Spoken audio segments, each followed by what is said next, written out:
गंगा नदी के किनारे एक प्यारा सा तोता रोज उड़कर आता, गंगा मैया का पानी पीता और बड़ी देर तक बैठा रहता था। वहीं पास में एक पंडित जी ने अपना तंबू गाड़ रखा था।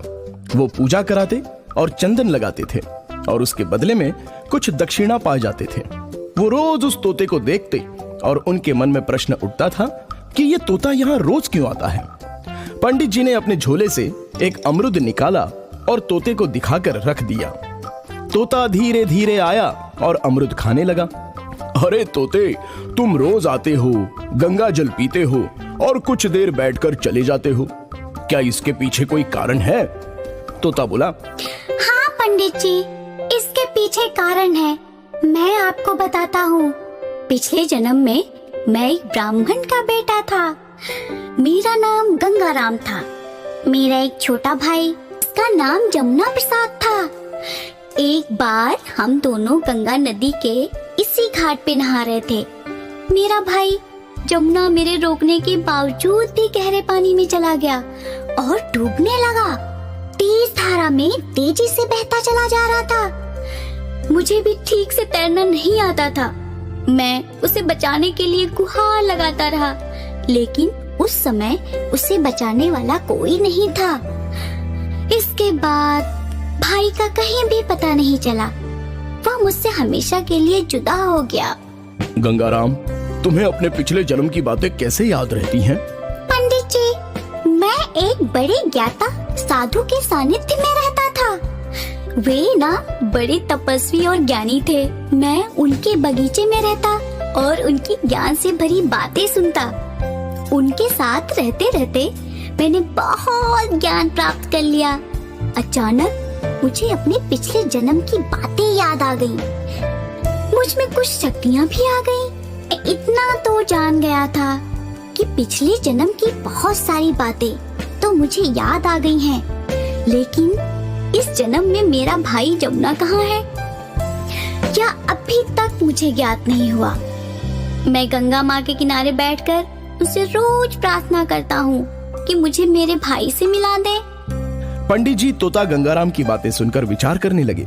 उन्होंने अपने जीवन में इस तरह की बातें सुनी थी, लेकिन प्रत्यक्ष एक तोते से ये जानकारी मिलने के बाद वो सोच में पड़ गए। तोता गंगाराम और पंडित जी में खूब पटने लगी और गंगाराम जब भी गंगा किनारे आता तो पंडित जी से मिलता और अमृत भी खाता। कभी कभी तो वो खुद अमृत पंडित जी के लिए लेकर आता। पंडित जी ने कहा, अरे गंगाराम, तुम मेरे लिए अमरूद क्यों लाते हो? मुझे तो प्रसाद के स्वरूप मिल ही जाता है, वो मैं तुम्हें खिला देता हूँ। पंडित जी, हिसाब बराबर का होना चाहिए। कभी आपने अमरूद खिलाया, कभी मैंने खिला दिया। आपने प्रसाद में दिया और मैंने पेट से तोड़ लिया। एक दिन पंडित जी का 8-10 साल का लड़का भागीरथी गंगा किनारे पंडित जी के पास आ गया। बाबूजी, घर में आटा और दाल दोनों खत्म हो चुके हैं। मैंने तो नमक चावल खाया और ये देखिए, आपके लिए भी लाया हूँ। मेरी कमीज बहुत पुरानी हो गई है, दिवाली आ रही है, नए कपड़े सिलवा दो ना। ठीक है बेटा, कुछ दिन तक रुक जाओ। किसी जजमान ने कपड़े दे दिए तो उसी कपड़े की कमीज सिलवा लूंगा। आजकल जजमान भी कम होते जा रहे हैं। लोग गंगा मैया में नहा रहे हैं, लेकिन हमें भूल जा रहे हैं। पंडित जी, अब आप चिंता मत करिए। अब आपको सारे जजमान याद करेंगे और यहीं आएंगे। आपको अच्छी खासी दक्षिणा भी मिलेगी और जिंदगी अच्छे से कटेगी। गंगाराम, तुम्हारे मुंह में घी शक्कर। काश ऐसा होता तो मेरी गरीबी दूर हो जाती। एक बिटिया है, उसकी शादी हो जाती। गंगाराम बोला, पंडित जी, वह दिन जल्द ही आएगा जब सब कुछ ठीक हो जाएगा। आपके बेटे भागीरथी को देख कर ना मुझे बड़ा अलग सा अनुभव हुआ है। मेरे खून में एक लहर सी दौड़ गई है।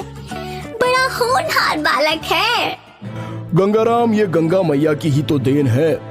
एक बार गंगा मैया में बहुत बाढ़ आ गई, बहुत से लोग बेघर हो गए, कई लोगों की जानें भी चली गई, कई लोग अपनों से बिछड़ गए। एक छोटा सा 6 महीने का बच्चा एक लकड़ी पर बहता हुआ मुझे दिखाई दिया। वो रो रहा था, मुझसे देखा नहीं गया और मैंने उसे जाकर उठा लिया। मैंने चारों तरफ पूछताछ की, लेकिन कोई जानकारी नहीं मिली। तब मैंने उसे अपने ही घर में रख लिया, अपना बेटा बना लिया। मेरी धर्मपत्नी ने भी उसे सीने से लगा लिया और अपना लिया। कभी कभी मुझे बहुत दुख होता है कि गरीबी के कारण मैं उसका ठीक से लालन पालन नहीं कर पा रहा हूँ।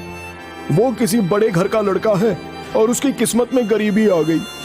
गंगाराम बोला, पंडित जी सब ठीक हो जाएगा। गंगा मैया की कृपा से आपके दिन भी लौट आएंगे। और दूसरे दिन गंगाराम अपनी चोंच में एक मोती लेकर पंडित जी के सामने हाजिर हो गया।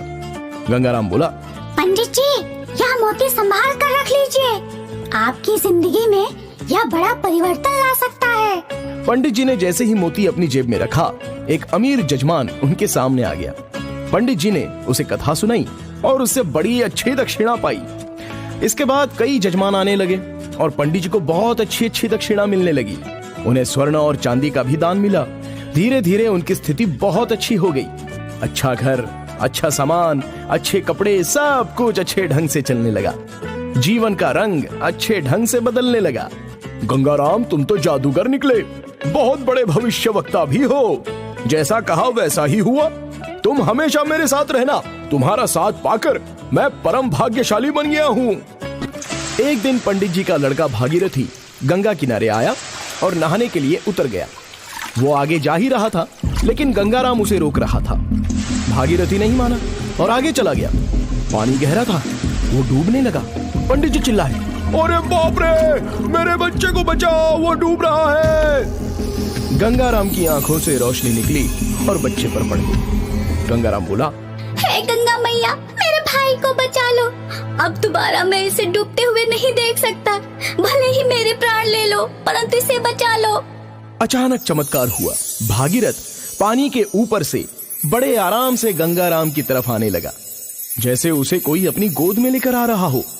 पंडित जी भी अद्भुत नजारा देखकर आश्चर्य में पड़ गए। खुशी के मारे उनसे कुछ बोला ही नहीं जा रहा था। वो आगे बढ़े और उन्होंने भागीरथी को उठाकर कलेजे से लगा लिया। गंगाराम बोला, बहुत बहुत धन्यवाद गंगा मैया, जो आपने मेरे भाई को बचा लिया। पंडित जी, यही भागीरथी मेरा पिछले जन्म का भाई है। मेरा जमुना, मेरा राजदुलारा, मेरी आंखों का तारा है।